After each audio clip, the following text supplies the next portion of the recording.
ఓవైపు బంగ్లాదేశ్తో టెస్ట్ సిరీస్కు భారత జట్టు రెడీ అవుతోంది. మరోవైపు ఐపీఎల్ గురించి చర్చ జరుగుతోంది. ముఖ్యంగా రోహిత్ శర్మే హాట్ టాపిక్ అవుతున్నాడు.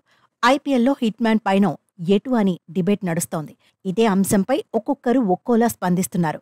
తాజాగా ఇదే అంశంపై మాజీ క్రికెటర్ ఆకాష్ చోప్రా రియాక్ట్ అయ్యాడు. ఆసక్తికర కామెంట్స్ చేశాడు. రోహిత్ శర్మను ముంబై ఇండియన్స్ రిటైన్ చేసుకోదన్నాడు. అసలు హిట్ మ్యాన్ కు కూడా ముంబైతో ట్రావెల్ చేయడం ఇష్టం లేదన్నాడు. అందుకే వేలంలోకి ఎంఐ మాజీ కెప్టెన్ వచ్చేస్తాడన్నాడు. అయితే ఇదంతా తన అభిప్రాయమే అన్నాడు. Mumbai Indians Chennai super Kings కథ వేరుగా ఉంటుందన్నాడు. పేరు ధోని అయితే చెన్నై సూపర్ కింగ్స్ వదిలిపెట్టదన్నాడు. కానీ ముంబైలో సీన్ వేరుగా ఉంటుందన్నాడు. ముంబై వదిలేవచ్చు, లేదంటే రోహితే వెళ్లిపోవచ్చన్నాడు. ఎంఐ జట్టులో ఏదైనా సాధ్యమే అన్నాడు. తనకు ఉన్న సమాచారం ప్రకారం ఈసారి రోహిత్ ఫ్రాంచైజీ మారే అవకాశాలే ఎక్కువన్నాడు.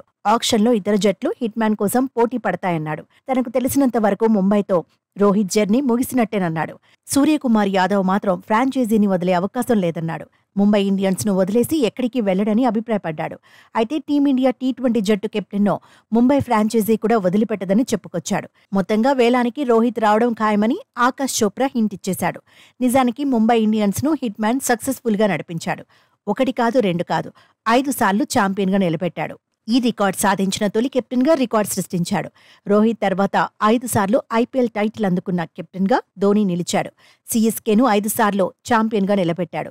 అయితే గత సీజన్ కు ముందు ముంబై పగ్గాలు పాండ్యాకు అందాయి. గుజరాత్ జట్టు నుంచి తీసుకొచ్చి మరీ హార్దిక్ కు బాధ్యతలు ఇచ్చింది యాజమాన్యం. రోహిత్ ను జస్ట్ ప్లేయర్ గానే కొనసాగించింది. దీంతో అభిమానులు హట్ అయ్యారు. సక్సెస్ఫుల్ కెప్టెన్ ను సైడ్ చేయడాన్ని జీర్ణించుకోలేకపోయారు. ఫ్రాంచైజీ యాజమాన్యం మాత్రం ఫ్యూచర్ ను దృష్టిలో పెట్టుకుని కెప్టెన్ ను మార్చేశామని చెప్పుకుంది. అయినా అభిమానులు శాంతించలేదు. అదే సమయంలో పాండ్యా కెప్టెన్సీలో ముంబై విఫలమైంది. సీజన్లో విజయాల మోత మోగించలేకపోయింది. పాయింట్ల పట్టికలను అట్టడుగున నిలిచింది. దీంతో ఫ్రాంచైజీ మారాలని రోహిత్ అభిమానులు కోరుకున్నారు.